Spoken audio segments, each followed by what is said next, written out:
नमस्कार दोस्तों, स्वागत है आपका अपने MQL5 प्रोग्रामिंग कोर्स के डे 4 एपिसोड में। दोस्तों, आज की वीडियो में हम देखेंगे कि हम मेटाडाटा फाइल में बिल्ट इन टेक्निकल इंडिकेटर्स का कैसे उपयोग कर सकते हैं और उसका वैल्यू कैसे निकाल सकते हैं। और उसके ऊपर जैसे अपना टेक्निकल इंडिकेटर्स है, जैसे मूविंग एवरेज, RSI, मैगडी और भी बहुत कुछ ऐसे टेक्निकल इनबिल्ट जो टेक्निकल इंडिकेटर आते हैं, उसके ऊपर हम सिंपल सा लॉजिक कैसे बनाएंगे इसके बारे में बात करेंगे। तो शुरू करते हैं आज का वीडियो।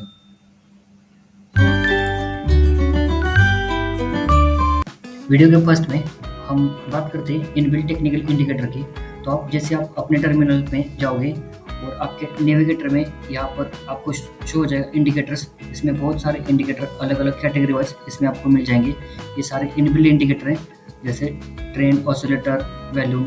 ये सब हमें ट्रेंड डायरेक्शन, ट्रेंड स्ट्रेंथ और सिग्नल प्रोवाइड करते हैं। इसके ऊपर हम लॉजिक बना सकते हैं। और जो दूसरे इंडिकेटर्स आते हैं, जो आई कस्टम, जो हम ट्रेडिंग व्यू से वगैरह बनाते हैं अपने खुद का, वो आई कस्टम इंडिकेटर है।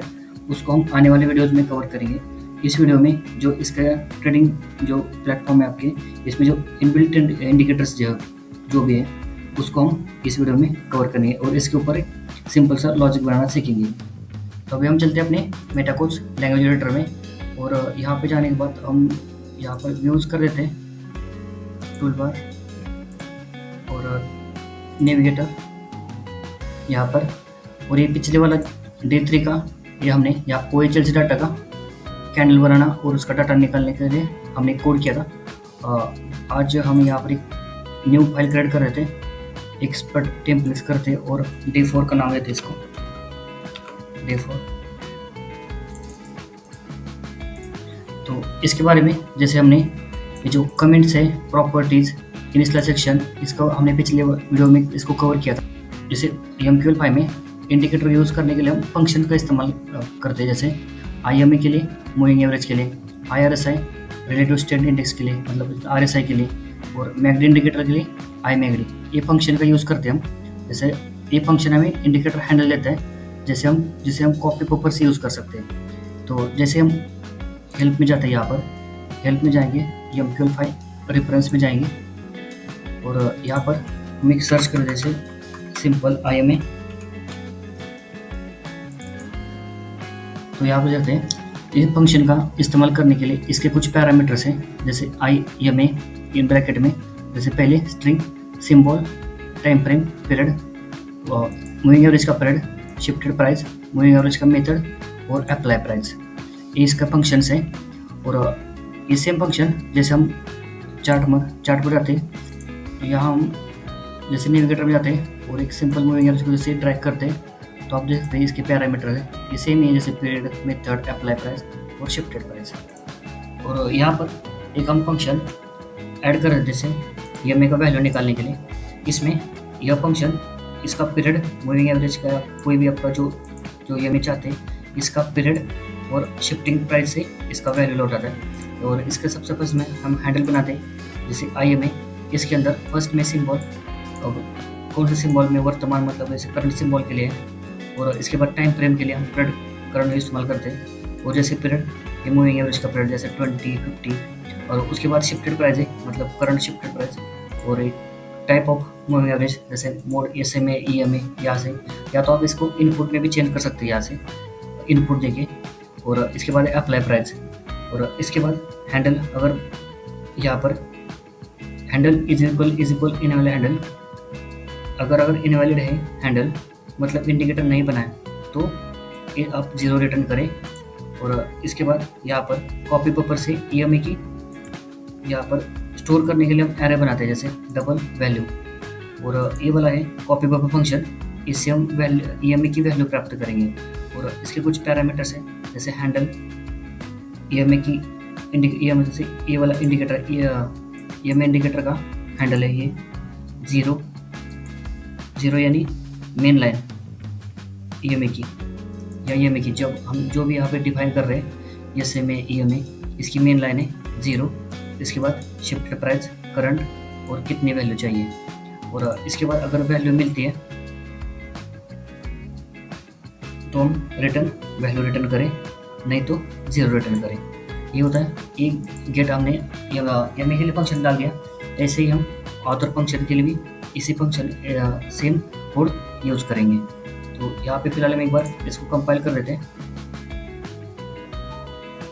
हमने जो है अभी EMA फंक्शन क्रिएट किया है उसको सिंपल से कॉल करेंगे और एक सिंपल एक लॉजिक बनाकर एक प्रिंट करेंगे।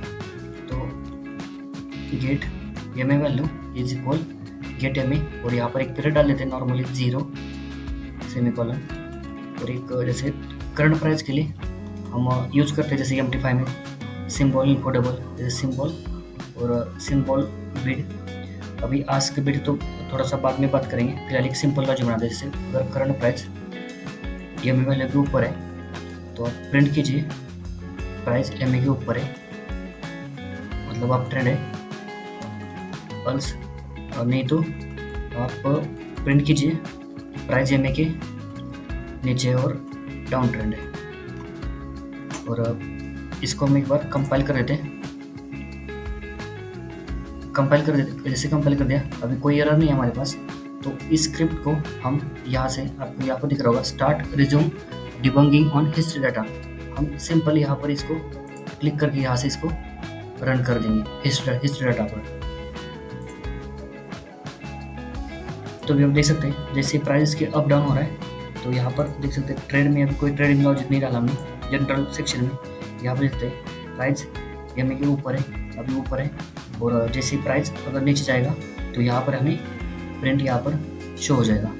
ये हो गया सिंपल मूविंग एवरेज के लिए। इसको हम यहाँ से स्टॉप कर लेते हैं। तो ये तो हो गया दोस्तों ये सिंपल मूविंग एवरेज का। तो यहाँ पर आप देख सकते हैं यहाँ पर हमने इसका जो वैल्यू है यहाँ पर 20 डाल था।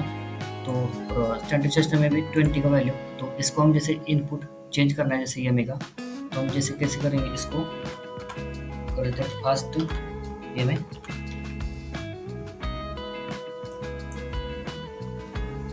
यहाँ पर एक ऐड कर दें इनपुट सेक्शन के लिए।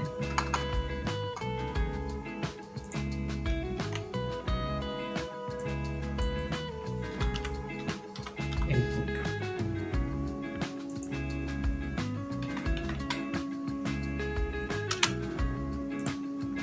और जैसे कि हमने पिछले वीडियो में बात किया था इसका अगर मूविंग एवरेज का हमें इनपुट ऐड करना है तो राउंड फिगर नंबर में, इसलिए इनपुट इनिशियलाइज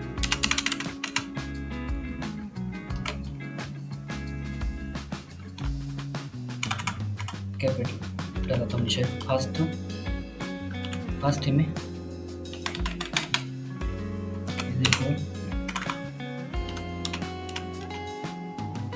20 डाल देते हैं फास्ट में। कंपाइल कर दें। अब एक इनपुट हो गया। अब हम इस कोड को मूविंग एवरेज क्रॉस ओवर पर चेंज करेंगे, इसलिए इसको हम जैसे कॉपी करते थे पेस्ट कर देते हैं। तो यहाँ पे स्लो में एक एग्जाम्पल के लिए 50 कर देते हैं 50-20 क्रॉस ओवर के लिए। और हम चलते हैं जैसे ऑनटिक फंक्शन में। यहाँ पर हमने मूविंग एवरेज का डाला, यहाँ पर थोड़ा कुछ चेंजेस करेंगे दोनों मूविंग एवरेज के लिए।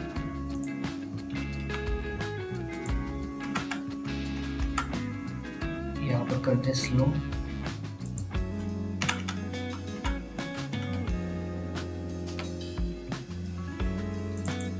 इसमें प्राइस की जरूरत नहीं है। और इसमें एक फंक्शन इसमें जैसे ऐड कर देते हैं हम जैसे फास्ट में स्लो में। और इसका वैल्यू का नाम भी चेंज कर दिया यहाँ पर फास्ट में और यहाँ पर स्लो कर देते हैं स्लो में। अभी इसे लॉजिक चेंज करके जैसे कॉपी अगर फास्ट में स्लो में से ऊपर है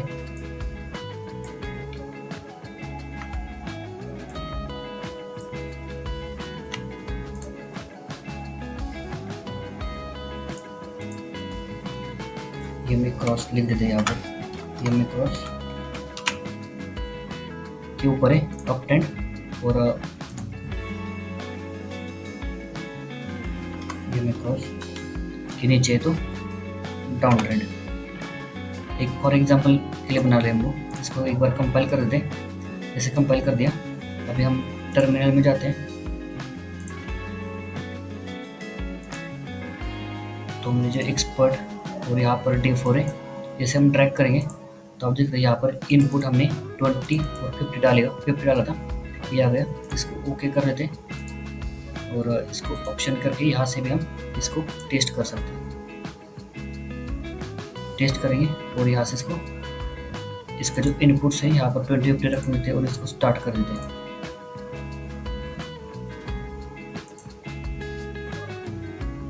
तो अभी एक देख सकते हैं, अभी इसमें जनरल में ये हमारा लॉजिक यहाँ पर वर्क कर रहा है। जैसे प्राइस एम क्रॉस के ऊपर है तो अप ट्रेंड, और एक क्रॉस नीचे होने तक थोड़ा वेट कर देते हैं, या फिर टेस्टर को थोड़ा सा फास्ट कर लेते हैं।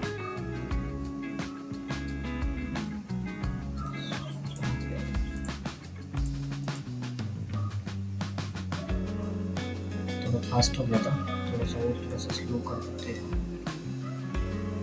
ट्रेंड है,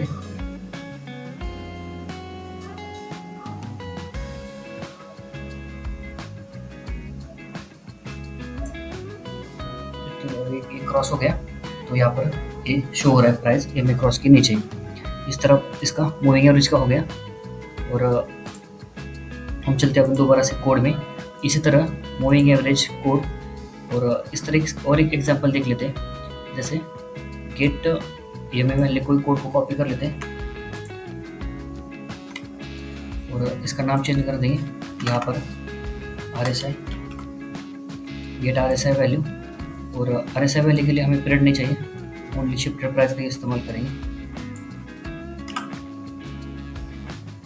गेट RSI और यहाँ पर हैंडल में यहाँ पर गेट IMA फंक्शन को हम डिलीट कर देते हैं और IRSI में सबसे फर्स्ट में यहाँ पर ये कंसिस्ट स्ट्रिंग सिंबल नेम, मतलब सिंबल नेम जैसे अंडरस्लैश सिंबल मतलब करंट सिंबल के लिए। और इसके बाद पैरामीटर है पीरियड करंट के लिए। इसके बाद मूविंग एवरेज का पीरियड 14, अप्लाइड प्राइस और हैंडल। तो हम इसको प्राइस क्लोज पे कर लेते हैं, प्राइस क्लोज और ये सेमीकोलन। और बाकी एज इट इज रहने देते हैं गेट RSI और शिफ्टेड प्राइस। और इसको हम एक बार कंपाइल करेंगे, कोई एरर नहीं। और अभी दोबारा से हम सेम अपने ऑनटिक सेक्शन में जाएंगे यहाँ पर।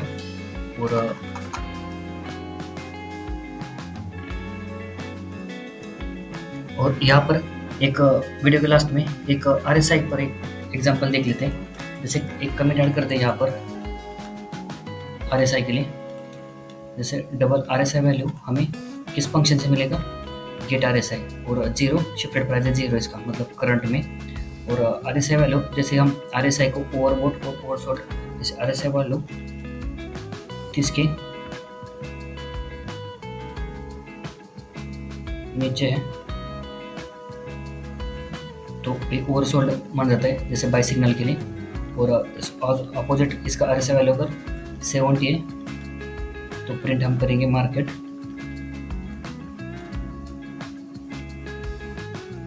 ओवरबॉट है और इसको सेल।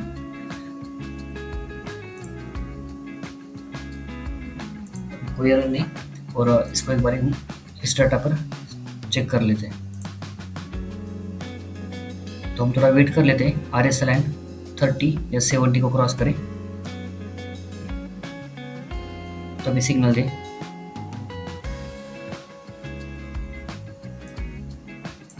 तो यहाँ पर मैं थोड़ा पॉज कर लेता हूँ। और यहाँ पर देख सकते हैं जैसे हमने ये 70 पे चला गया मार्केट ओवरबॉट सेल सिग्नल यहाँ पे प्रिंट हो गया। तो आप चाहे तो इसमें आप कमेंट में ज़रूर बता देना अगर हम इसमें जैसे ओवरसोल्ड लेवल 30 है, ये 70 है, इसको हम जैसे चाहे इनपुट में कैसे कन्वर्ट कर सकते हैं। और आप इस दोनों के लिए कंबाइंड स्ट्रेटजी बनाकर इसको भी आप चाहे तो इसको प्रैक्टिस कर सकते हैं। आज की वीडियो में बस इतना ही। नेक्स्ट वीडियो में हम देखेंगे इसी स्ट्रैटेजी पे या मल्टी स्ट्रैटेजी पे MT5 में ऑर्डर एग्जीक्यूट कैसे करते हैं। तो अगर वीडियो अच्छी लगे तो लाइक कर देना, हमारे चैनल को सब्सक्राइब कर देना। मिलते हैं नेक्स्ट वीडियो में।